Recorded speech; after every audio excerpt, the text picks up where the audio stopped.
Hari ini kan lompatannya jauh, Kaisang. Maka kalau Gibran itu sesuai dengan ajakan partai koalisi keluar dari PDIP, dia keluar, maka selangkah lagi Jokowi akan keluar dengan penuh percaya diri untuk mengatakan Prabowo calon presiden dan wakilnya adalah Gibran. Maka yang paling bagus dan paling untuk menghindari jebakan ini, kita berani menyimpulkan mau dia gabung Prabowo Ganjar, mau Prabowo berdiri sendiri, Ganjar berdiri sendiri, tetap kalah. Karena mereka berada di penyangga utama yang namanya Jokowi. Ini lebih menonjol daripada bicara nilai, bicara peta suara. Karena semua itu bagi mereka, pemilu ini bisa dicurangi. Dengan bahasa yang diperhalus itu cawe-cawe. Jadi melihat fenomena ini, saya di Barisan Perubahan, saya mengatakan, ini azab politik. Ini durhaka. Ini maling kundang. Ini komplotan para mafia balut-balut baku hantam. Di dalam satu dinamika yang semakin hari semakin tidak sehat.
Bro, ada satu pertanyaan lagi ya mengenai akhirnya di mana Jokowi akan melabuhkan dukungannya. Sementara ini kan dia main dua kaki, Ganjar PDIP dan kemudian Prabowo PSI dan lain-lain. Ya, pertanyaannya adalah tentu Gerindra awalnya. Pertanyaannya adalah dengan demikian bisa disimpulkan bahwa pasti Jokowi akan memilih Prabowo karena tujuan dia adalah dalam tanda kutip menghancurkan PDIP dan membesarkan PSI. Karena dia kalau mendukung Ganjar sama saja dia ingin berkampanye lagi buat PDIP. Ya seperti itu. Jadi ini kan satu bisa mudah dibaca sebenarnya Jokowi ini. Dia sebagai seorang pedagang dengan cara-cara politik yang mudah sebenarnya. Untuk rugi aja. Jadi kalau dilihat apakah siapa tempat Jokowi berlabuh? Tempat Jokowi berlabuh itu artinya kepentingan. Apakah aliran dukungan mitra keuangan dengan kelompok oligarki terus berjalan, dia akan berlabuh. Tapi kalau oligarki misalnya kembali berkumpul sama Ibu Mega seperti pemilu 2014 di mana Ibu Mega berhasil mengumpulkan 60 pengusaha, maka itu juga bisa Jokowi juga bisa hati-hati untuk mendukung Prabowo. Nah, jurus-jurus ini kan belum dimainkan. Nah, karena semua prestasi Jokowi hari ini dia jadi petugas partai, dia jadi anggota partai, dia jadi presiden. Itu kan berulang kali Ibu Mega mengatakan tanpa PDIP Anda bukan siapa-siapa kan. Nah, cuma memang bagaimana ya? Ini ada dua kata yang memang harus diucap, durhaka politik. Hari-hari ini kita lihat semua pengkhianatan itu tampak dilakukan oleh Jokowi. Mungkin dia marah. Saya diangkat sebagai rakyat, sebagai petugas partai, tapi setiap pidato Ibu Megawati itu sangat merendahkan saya sebagai petugas partai. Dan dia dalam posisi sebagai presiden. Sebagai presiden. Dan itu banyak dibahas sekarang ini kan sejak Kaisang jadi ketua umum partai, maka mereka mengatakan ini pukulan-pukulan yang serius. Nah, kemana Jokowi ini berlabuh? Semakin terang ke Prabowo. Oke. Tapi mereka mengkalkulasi apakah Prabowo ini bisa menang menghadapi kelompok perubahan. Maka ujung-ujungnya mereka sekarang mencoba mendesain agar Prabowo dan Ganjar. Nah, variabel Kaesang sebagai ketua PSI ini juga saat muncul untuk melakukan tekanan kepada Ibu Megawati. Iya. Kalau tidak mau paket Prabowo dan Ganjar, maka udahlah kita dukung Prabowo dan Jokowi akan mengambil manfaat membesarkan PSI yang di dalamnya akan dipimpin oleh Kaesang. Bahkan tadi saya dengar berita dari Sekjen PBB itu sudah mengirim pesan ke Gibran sebagai bagian dari koalisi partai bahwa Gibran jangan ragu-ragu atau takut untuk keluar dari PDIP. Sekjen PBB Si Ferry ya. Oh, Bulan Bintang. Iya, di salah satu media nasional judulnya mengatakan Gibran jangan takut untuk keluar dari PDIP. Berarti partai-partai di lingkaran kekuasaan yang non PDIP ini juga mungkin sudah dapat kisi-kisi, bisikan-bisikan yang halus dari Pak Jokowi. Bahwa dia juga mau meninggalkan PDIP dengan tahapan-tahapan yang lembut. Sekarang kan mulai kan Gibran sangat banyak melakukan intrik-intrik kurang ajar kepada Ibu Megawati. Saya pakai bahasa yang apa adanya aja. Iya. Bertindak kurang ajar dengan Ibu Megawati, seolah-olah duri dalam daging. Dia menjadi istimewa di sana. Hari ini kan lompatannya jauh, Kaesang. Maka kalau Gibran itu sesuai dengan ajakan partai koalisi keluar dari PDIP, dia keluar, maka selangkah lagi Jokowi akan keluar dengan penuh percaya diri untuk mengatakan Prabowo calon presiden dan wakilnya adalah Gibran. Oke. Ada dua hal yang sepertinya Bung tadi katakan yang akan menghalangi, yang untuk sementara menghalangi Jokowi untuk mengatakan firm saya Prabowo, yaitu satu arah oligarki tadi ya. Karena kalau kata orang Padang, kalau PT itu ditahan dia pusing juga dia kan. Betul. Dan yang kedua adalah skenario, masih diharapkan skenario Prabowo Ganjar. Itu ya, dua itu. Iya. Sejauh mana dua itu sangat signifikan untuk mengatakan bahwa akhirnya saya akan ke Prabowo atau ke Ganjar saja? Sebenarnya begini Abang, saya agak susah untuk menjawab ini karena ini terkait dengan dinamika. Kalau kita misal mengatakan ini kemungkinan Prabowo Ganjar. Iya. Karena desanya seperti tadi. Tapi tiba-tiba di tengah jalan oligarki tidak mau bagaimana? Oke. Atau ada terjadi dinamika kalkulasi lain. Maka yang paling bagus dan paling untuk menghindari jebakan ini, kita berani menyimpulkan mau dia gabung Prabowo Ganjar, mau Prabowo berdiri sendiri, Ganjar berdiri sendiri, tetap kalah. Karena mereka berada di penyangga utama yang namanya Jokowi. Sementara Jokowi ini bersandar kepada kekuatan yang dibilang politik transaksional atau yang diperhalus oligarki. Nah, kita lihat sekarang dengan fenomena munculnya Amin, itu kan memberi efek ke dinamika di lingkaran istana. Kalau tidak ada efek Amin, pertanyaan apakah Kaesang ini akan jadi ketua PSI? Apakah Gibran akan berani diwacanakan sebagai cawapres? Semua yang terjadi di lingkaran istana karena memang fenomena Anies Baswedan dan lebih khusus sekarang bergabung dengan Caimin kan. Tapi kalau kita bicara tentang pragmatisme, bro ya, saya kadang-kadang bro, kadang-kadang bung ya, partai seperti PBB misalnya, kan ketua umumnya kan tidak tersandra, nggak kayak partai PAN misalnya atau partai Golkar misalnya. Tapi kan pragmatisme politik atau idealisme politik, saya sukar mengatakan idealisme politik kalau melihat bahwa mereka kanan kan, kan sangat kanan dulunya kan. Pragmatisme politik membuat mereka gabung justru ke perahu yang agak ke tengah kiri gitu. Nah, sehingga menurut saya akhirnya kalau kita kan Bung tadi mengatakan mereka sudah kacau balau karena adanya Amin yang gelombang yang lebih teratur, perubahan dan lain sebagainya.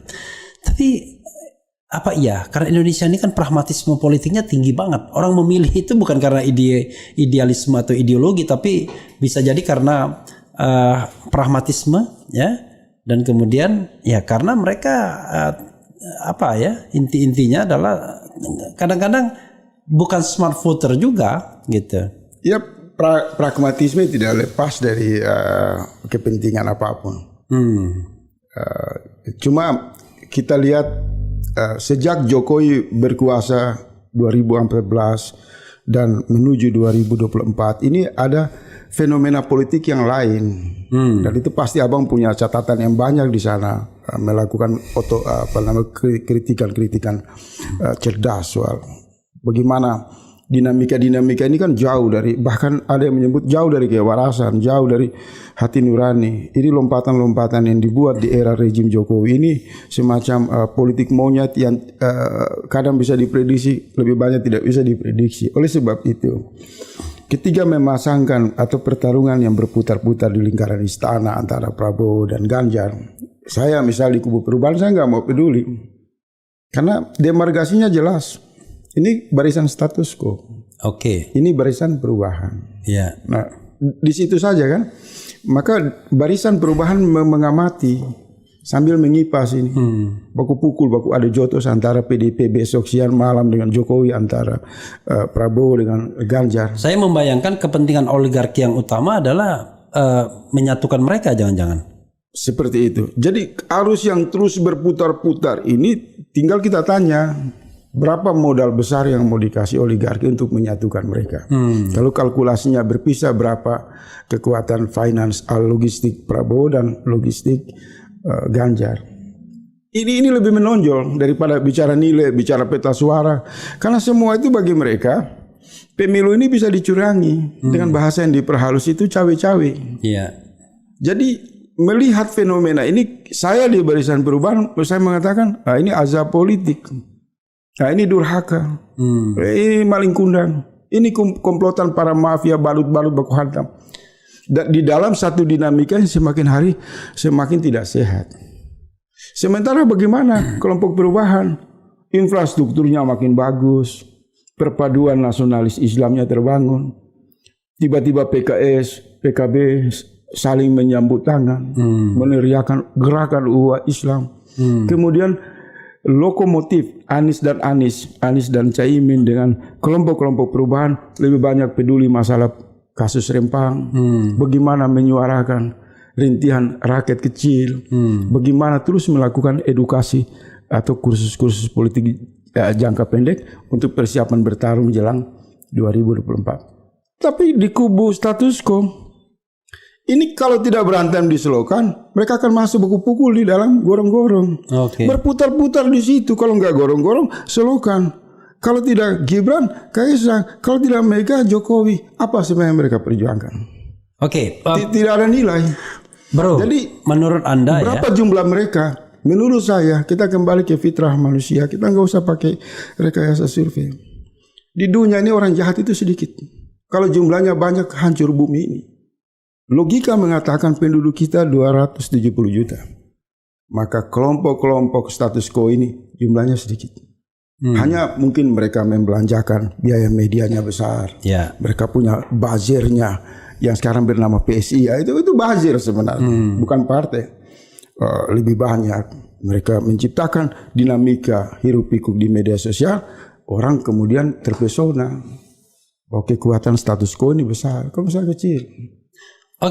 Menurut Anda kalau kita bicara berarti yang determinan faktor itu di luar perubahan ya, itu Megawati kah, Jokowi kah, atau oligarki kah? Kalau kita histori saja, kan ada penggunaan tadi histori, awal abang mengatakan, tapi saya bicara histori. Ketika PDIP mengumumkan kekuatan mereka untuk meyakinkan rakyat memenangkan Jokowi pada pemilu 2014, abang jangan lupa hampir seluruh media headline beritanya Megawati mengumpulkan 60 pengusaha di Lenteng Agung. Itu artinya apa? Mengumumkan panduan kekuatan, kebangkitan dan kemenangan Jokowi didasari oleh politik transaksional.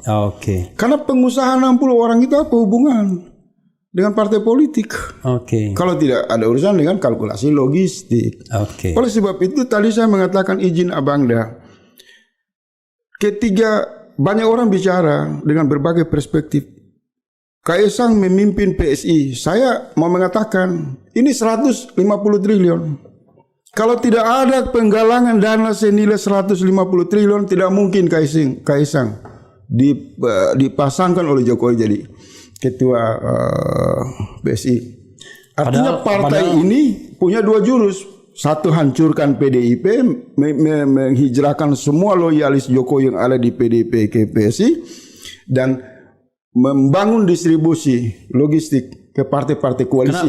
Makanya ada sekjen salah satu partai teriak, Gibran udah nggak usah ragu keluar dari PDIP. Ini kenapa saya agak senyum sedikit tadi, Bro mengatakan 150 triliun ya. Itu kalkulasi abang. Standby loan-nya katakanlah, political standby loan-nya kan. Tapi saya pernah mendengarkan sesungguhnya oligarki udah siap dengan ribuan triliun. Iya, kalau angka ini kan angka yang saya umumkan kecil apa. Iya. APBN kita ini taruh 2.000 dikali 10 tahun itu udah kelihatan. That's okay ya.